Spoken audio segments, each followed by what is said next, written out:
से तीमारू था। अब ये दिमाग में बैठा लिया, शरीर तो जाएगा, आत्मा अमर है। कर्म अब तक ठीक ठाक किया, अगला जन्म फिर मिलेगा, फिर काम करेंगे। और मैं मरने के लिए बिल्कुल फाइनल, गुरुकुल छोड़कर गांव में पिताजी ने खेत में छोटा सा कमरा बना रखा था, मैं उसमें आ गया और निश्चित हो गया सारी दवाई फेल हो गई, बीमारी काबू आई नहीं। अंत में भाई लोग मेरे को अपोलो दिल्ली में खुला था उन दिनों नया, यह है 1998 की बात, और पीजीआई चंडीगढ़, एम्स दिल्ली, मेरी वीडियो इंडोस्कोपी की गई और डॉक्टरों ने कहा भाई तुम तो बहुत लेट हो गए, अब कुछ है नहीं, इनकी आंतें बिल्कुल खत्म, गल चुकी हैं, इनको हम काटेंगे, यहाँ एक छेद बनाएंगे, इस पे एक थैली लगा देंगे, 1-2 साल जी सकता, इससे ज्यादा ये जी नहीं सकते। मैंने सोचा ये गंदगी जिंदगी ढोने से पहले ही चलेंगे तो जल्दी नया शरीर मिल जाएगा। तो मैंने वो रास्ता बंद करके और मृत्यु को इतना नजदीक से देखा और दुनिया के लोगों को भी इतना नजदीक से देखने का मौका मिला कि बहुत नए नए अनुभव मेरे को हुए। और ऐसा मेरा हुआ, जो मेरे मित्र दोस्त थे मेरी हालत देख के चले गए, दोबारा नहीं आए देखने, क्योंकि सबको पता था वो मिलेगा ही नहीं। यह हालत मेरी हुई थी। लेकिन ऐसी स्थिति में लंबी बात न करते हुए मैं अंतिम अवस्था में पड़ा हुआ अपने खेत में, और इस इंतजार में था कब मृत्यु आएगी, शरीर का चोला बदलेगा। एक दिन अचानक मेरी आंख बंद हुई, आंख लगी और मेरे को एक स्वप्न आया, ये ईश्वर कृपा होती है। और उस स्वप्न में एक सन्यासी जिनका नाम था स्वामी जगदीश्वरानंद, पांचली मेरठ के पास उनका प्राकृतिक चिकित्सालय होता था, कभी वो मेरे यहाँ आए थे, मेरा काम देख करके बहुत आशीर्वाद दे के गए थे और अपनी एक किताब मेरे को दे गए थे प्राकृतिक चिकित्सा पे लिखी हुई, और मैंने वो पढ़ी भी नहीं, अपनी लाइब्रेरी में जरूर रख दी थी, मेरे को ध्यान था। और मेरे को वो सन्यासी स्वप्न में आके बोलता, बेटे क्यों दुखी हो रहे हो, आप मेरे पास आ जाओ, ठीक हो जाओगे। ये बात स्वप्न में आई, मेरी आंख खुली तो देखा तो खेत में पड़ा, यहाँ तो कोई सन्यासी नहीं, स्वप्न में। लेकिन डूबते को तिनके का सहारा, अंदर से एक प्रेरणा मेरे को आई कि जब स्वामी जी ने मेरे को बुलाया है तो चलना चाहिए। वो आए थे, बहुत प्यार उन्होंने मेरे को किया था, वो अपने विचार के थे, वेद पढ़ते थे, शास्त्र का अध्ययन था, विद्वान आदमी थे। तो मैंने, पत्नी आई, वो रस रुस में थोड़ा फलों का ले लेता था और कुछ ले नहीं पाता था। मैंने पत्नी को आते कहा, आप लाइब्रेरी में एक पुस्तक मिलेगी प्राकृतिक चिकित्सा की, उसके लेखक स्वामी जगदीश्वरानंद, आप ढूंढो उसको। मेरे को ऐसे स्वप्न आए, उन्होंने बुलाया, वो हाँ जो मैं कह रहा था ना दुनिया देखी, भाई कोई किसी का नहीं दुनिया में, पक्का मैंने नजदीक से देखा है। कतई यार तब है जब तक हमारे एक दूसरे से स्वार्थ पूरे होते हैं। जिन्होंने पता लगा ना भी इसमें कुछ नहीं, फिर कोई नहीं पूछने वाला, बस अकेली पत्नी बची थी और कोई नहीं बचा मेरे साथ उस समय, कोई नहीं बचा, केवल पत्नी। अब जब मैंने उनको ये बात कहा, बेचारी ने सारी लाइब्रेरी करेल कर वो पुस्तक निकाल ली। मेरे को ध्यान 1998 में दशहरे का दिन, और वो पुस्तक मेरे पास लेके आई, मेरे में जैसे कोई चमक आ गई हो, बस ये भावना अंदर की थी। और हम वहां पहुंच गए स्वामी जी के पास। वो भी एक लंबी यात्रा थी, मैं कितना कमजोर हो चुका था। जब जा रहा था ना अस्पताल की ओर, तो रास्ते में एक गांव था जिसमें कोई बूढ़ा मर गया, उसकी अर्थी जा रही थी, लोग लिए जा रहे थे। मैंने कहा तेरा भी नंबर यही आने वाला है, ये मन में विचार आया। आगे गए तो एक भैंस को ट्रक ने टक्कर मारी, वो सड़क किनारे मरी पड़ी थी।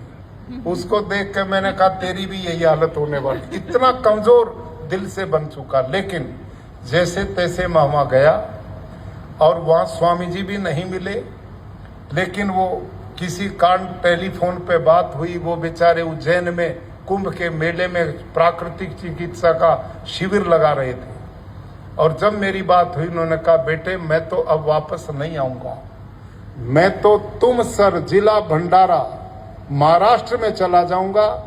मैं 94 साल का हो गया हूं, मेरा शरीर सर्दी बर्दाश्त नहीं करता, अब ठंड आ जाएगी उत्तर भारत में, और मैं इन दिनों वहीं रहता हूं। मैंने कहा पक्की मौत है, बाबा जी ने बुला भी ली और पाए भी नहीं, अब पक्का काम है। लेकिन जब मैंने अपना परिचय उनको दिया, उनकी पहचान में आ गया, तो बेचारों ने कृपा की, अपना रिजर्वेशन कैंसिल किया, वापस आए और मेरा इलाज प्राकृतिक ढंग से उन्होंने किया। 21 दिन मेरा जल उपवास कराया उस हालत में, और मेरे साथ रहते, मनोबल बढ़ाते, एनिमा देते, मिट्टी पट्टी करते, अलग आयुर्वेद की कुछ दवाइयों भी जोड़ के करते। और जो अंदर आदमी के मल होता मैंने कभी सोचा नहीं था। उस हालत में जब मेरा 84 से 53 kg वेट और 21 दिन का उपवास और मल जब उखड़ने लगे, तो 8-9 किलो गंद आदमी में होता है चिपका हुआ, वो निकला। और वो निकलते ही मेरे शरीर में ब्लड इतना प्योरीफाई हो गया, मेरे वो जख्म थे धीरे धीरे भरते भरते भर गए, और मैं दोबारा जिंदा हो गया, आपके बीच में खड़ा हूं। ये घटना प्राकृतिक चिकित्सा की। और कमाल देखिए, लंबी बात न करते हुए, उसके बाद मैंने गुरुकुल कुरुक्षेत्र में आकर 9 महीने अन्न का प्रयोग नहीं किया। क्यों? जिन दिनों में इलाज में था वहां लाइब्रेरी थी, उसमें बहुत लेखकों की पुस्तकें थी। मैं सवेरे बुक लेता, पत्नी रात को छीन के वापस करती। इतनी किताब मैंने पढ़ दी प्राकृतिक चिकित्सा की, सैकड़ों किताब मैंने पढ़ दी, और उन किताबों ने मेरा मनोबल इतना मजबूत कर दिया कि जिंदगी ही प्राकृतिक चिकित्सा में है। और मैंने आकर के फिर 9 महीने अन्न ना लेकर मैं केवल प्राकृतिक सब्जियां और जूस यही लेकर के जिंदा रहा। फिर मैंने थोड़ा अंकुरित शुरू किया, अब सामान्य आहार पे मैं आ गया। आपकी जानकारी में मेरा जो रोग लोगों ने डिटेक्ट किया था वो क्या था? क्रॉनिक अल्सरेटिव कोलाइटिस, जिसका आज भी दुनिया में कोई इलाज नहीं, वर्ल्ड में कोई इलाज नहीं है। उसका इलाज लोग केवल केमिकल से करते हैं, स्टेरॉइड खिलाते हैं, वही है, कुछ भी नहीं है। और मेरे साथ में जितने बंधु थे ना उस समय बीमारी के परिचित, वो बेचारे सभी विदा हो गए, मैं अकेला बचा हूं। क्यों? वो एलोपैथी में विश्वास करके डॉक्टरों की शरण में रहे, वो सारे विदाई समारोह कर गए। मैं जिद करके प्राकृतिक चिकित्सा से जुड़ा रहा, और अभी आश्चर्य होगा, मैं अब गवर्नर हूं। 6ठे महीने मेरे पूरे शरीर की मेरा डॉक्टर विधिवत जांच करवाता है, रुकते ही नहीं वो, 6ठे महीने ले जाते हैं वैसे तो। लेकिन मेरे अल्सरेटिव कोलाइटिस जो गंभीर था, अभी 8-9 दिन पहले 5 साल में वो कहता जांच जरूर कराओ। मैं भी जान के कराता हूं कि ठीक ठाक हो के नहीं। भगवान की ऐसी कृपा पाई, डॉक्टर ने रिपोर्ट दी 3 दिन के बाद, पाया अल्सरेटिव कोलाइटिस था, लेकिन अब बिल्कुल नहीं है।